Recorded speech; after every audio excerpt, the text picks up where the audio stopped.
상한가 다음날 저점을 잡아서 반등시 이제 매도하는 매매를 많이 하는데요. 하나솔루션인데 태양광 관련주들인데요. 공부를 좀 하고 넘어가야 될 것 같아서 다시 제가 영상을 떠는데 이게 상승이 나왔어요. 상한가를 문을 닫았고 그 다음날 밀렸어요. 아침에 상승이 나왔다가 눌림목 없이 바로 상한가 들어갔잖아요. 그럼 이렇게 상한가 들어가면 강한 상한가라고 그래가지고 다음날 이렇게 눌러주면 들어가면 무조건 수익이 납니다. 무조건이라기보다는 이렇게 눌러줄 때 저점 잡으면은 반등이 나오거든요. 하나솔루션 같은 경우는 아침에 상승이 나왔다가 그대로 밀렸어요. 이 밀리는 폭이 상당히 컸습니다. 고점 대비 한 14% 밀렸거든요. 14% 밀렸을 때 상한가 들어간 자리에서 저점이 잡히고 기술적 반등이 나오거든요. 반등이 나오면서 마무리가 되는데 근데 계속 빠지는 거예요. 여기서 이제 매수가 들어가고 이 구간에서 이제 대부분 사람들이 매수가 들어가요. 그러니까 미리 잡았던 사람들은 이런 자리에서 잡아가지고 뭐 손절을 하거나 또 분할 매수 해가지고 평단가를 낮추면서 이 종목을 계속 가지고 있는 거예요. 상한가를 가고 눌림목으로 들어가면 반등이 나왔다가 다시 이렇게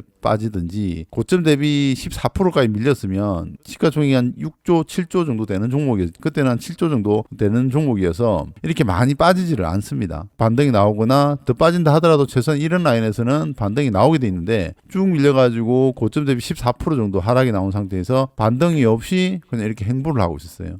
이런 라인에서 계속 상승이 나오지를 않고 지루하게 이제 행보하고 있었습니다. 가격 조정과 기간 조정에 들어가 있는 상태였죠. 반등이 나올 시점에서 뉴스가 하나 나와요. 상한가 다음날 눌림이면은 거래량이 이렇게 줄어들어야 돼요. 거래량이 이렇게 줄어들고. 그래서 이런 모습을 띠면, 이런 거래량의 모습이 나오면 들어가면은 반등이 나옵니다. 대부분. 그런데 이제 이 종목 같은 경우는 거래가 많이 터졌죠. 거래가 활발하게 터져서 전일 거래량을 오버하는 거래량이 나왔기 때문에 기존에 매매하던 패턴과 달랐다. 불안해했을 거예요. 그러다가 이제 2시쯤에 뉴스가 나옵니다. 장중에 이제 실적 뉴스가 나오는 거예요. 하나솔루션 25년 연결 영업 손실이 3,532억 원. 적자 공시가 나온 거죠. 적자 공시가 나왔을 때 이 구간에서 여러분들은 손절을 해야 될까요? 안 해야 될까요?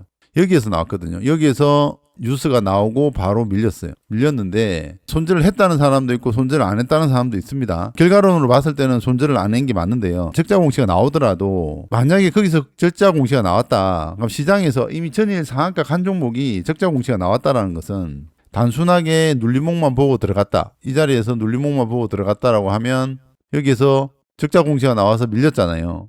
여기 라인을 이탈하지 않잖아요. 이게 중요한 거거든요. 거래량도 많이 안 나왔고. 그럼 이렇게 적자 공시가 나왔을 때 거래가 막 실리면서 당일 저점, 전일 저점을 다 깨고 내려가면 그때는 시장에서 적자 공시를 크게 보고 매도세가 나오는 거거든요. 근데 이게서 매도세가 안 나왔다라는 거예요. 그러니까 이 순간에 매도 물량이 쏠린 거는 맞지만 바로 양봉을 뽑았단 말이에요.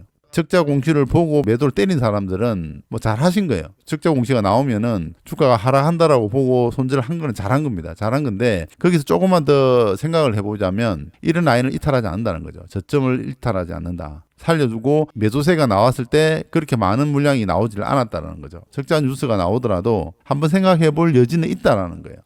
악재 뉴스가 나오고 바로 때려버리거든요. 보통 뉴스가 나오기도 전에 이탈하는 경우도 많아요. 물량이 과도하게 쏟아집니다. 그러면서 손절이 나오거든요.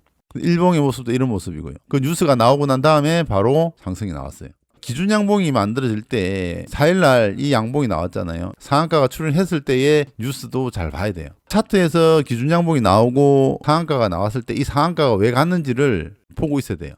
하나솔루션이 1조 원 규모 공급 계약을 체결했다라는 뉴스가 나왔죠. 구체적인 계약 금액은 비공개지만 계약 규모가 최소가 나오죠. 최소 1조 원 이상 달할 것으로 추정하고 있다. 정확한 금액은 안 나왔지만 최소 규모로 봤을 때 1조 원이 넘을 거다. 그런 공급 계약을 체결했다는 뉴스가 나온 거죠. 그러면서 상한가가 들어간 거죠. 대형주와 등 시가총액이 7조, 8조 원 되는 종목들은 이런 뉴스가 나왔을 때 한 번에 끝나지는 않는다는 거죠. 나와 있는 뉴스만 봤을 때는 1조 원 규모의 공급 계약 체결이 뉴스로 나오면서 상한가가 들어갔고 그 다음날 과도하게 하락이 나왔어요. 대부분 종가 대비 4% 5% 내에서 저점이 나오거든요. 상승을 했다가 밀리면서 고점 대비 14%까지 빠져가지고 계속 행보했단 말이에요. 적자 공시 내고 한번 털어내고 상승이 나왔는데 머스크가 우주에다가 데이터 센터 만든다라고 하고 중국으로 태양광 관련 업체들을 미팅하기 위해서 중국으로 들어갔다는 것도 나오고 하면서 태양광 업체들이 상승이 나왔단 말이에요. 태양광 쪽에 테마가 강하게 돌고 있는 상태였기 때문에 이런 적자 공시가 3,500억 정도 적자 뉴스가 나오면도 저점을 이탈하지 않고 반등이 나왔다는 거예요.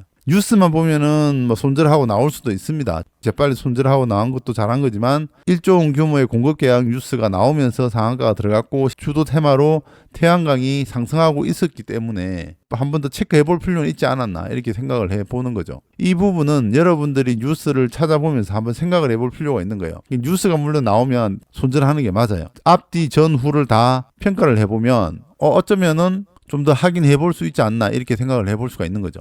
일봉에서 보면은 이렇게 되는 거죠. 종가상으로는 이게 꼬리가 말렸고 바닥에서 행보를 할 때 이 라인에서 강하게 지지를 받고 있는 모습이었거든요. 전고점에서. 자, 이렇게 보면은 여기까지만 보면 전고점을 돌파를 해서 상승이 나온 걸로 되지만 이렇게 또 차트를 보면 이 강한 매물대를 돌파를 해야 되는 상황이었단 말이에요. 여기가. 그 연봉으로 떨어져 가지고 요 라인에서 계속 분차트에서 행보가 나오고 있는 상태였고 그리고 거기서 적자 뉴스가 나오면서 한번 살짝 밀리면서 물량이 다 털려 나갔다. 자, 시가총액이 큰 종목들은 기준 양봉이 나왔을 때 왜 기준 양봉이 나왔는가에 대해서 그 이유에 대해서 정확하게 분석을 하고 있어야 되고 뉴스가 나왔을 때 장중에 적자 뉴스나 악재 뉴스가 나왔을 때 반영이 어떻게 되는지를 잘 체크를 해야 되는 거예요. 주식 경험이 많이 없는 사람들은 힘들지 않겠나 이 생각은 듭니다. 적자 공시가 나오더라도 무조건 때리는 게 아니라 기준봉이 나왔을 때 어떤 식으로 기준봉이 나왔고 시장의 주도 테마가 어떻게 돌아가고 있는지 그 주도 테마의 주도주로서 편입되어 있는지 이런 것들을 분석해 볼 필요가 있다는 거죠.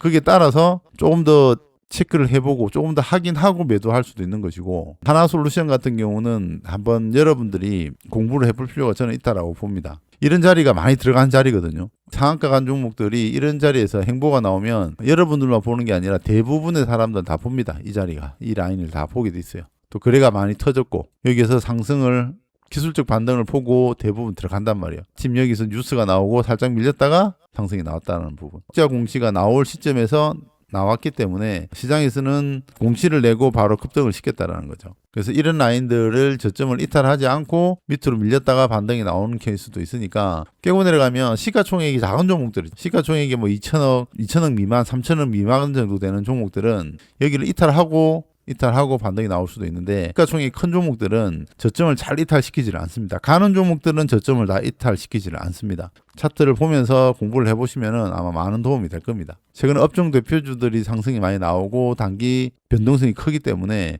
그런 것들을 잘 확인하고 매매를 한번 해보면 되지 않겠나 생각이 듭니다. 매매의 관점에서는 상당히 중요하다. 질문이 들어와서 다시 한번 말씀을 드립니다. 한번 날짜를 올려서 체크를 한번 해보십시오. 뉴스가 나온다고 해서 무조건 매도하는 것도 좋지만 일단 원칙은 그렇지만 그 예외라는 게 있다라는 거죠. 전후 상황에 따라서 악재 뉴스가 나오고 저점을 이탈하지 않고 매도 물량이 많이 나오지 않으면은 조금 버텨보는 것도 하나의 방법이 된다. 경험이 좀 부족한 사람들은 그런 부분들을 알기가 좀 힘들 수도 있습니다. 그래서 매매를 좀 하다 보면 이 자리에서는 이탈이 나올 자리가 아닌데 이 자리에서는 버텨야 되는데 이런 구간들이 있습니다. 하나솔루션의 이 구간이 저는 버텨야 되는 구간이 아니었나, 결과론이기는 하나 좋지 않았나 한번 생각을 해보고요. 이런 경험들, 이런 상황들, 이런 것들을 여러분들이 분석을 해보고 복귀를 해보면서 다음에 이런 유사한 상황이 나왔을 때 여러분들이 대응을 할 수가 있는 거거든요. 그렇게 한번 보시고 그 뒤로 이렇게 상승이 많이 나온 걸 볼 수가 있고요. 그래서 이런 뉴스가 나왔을 때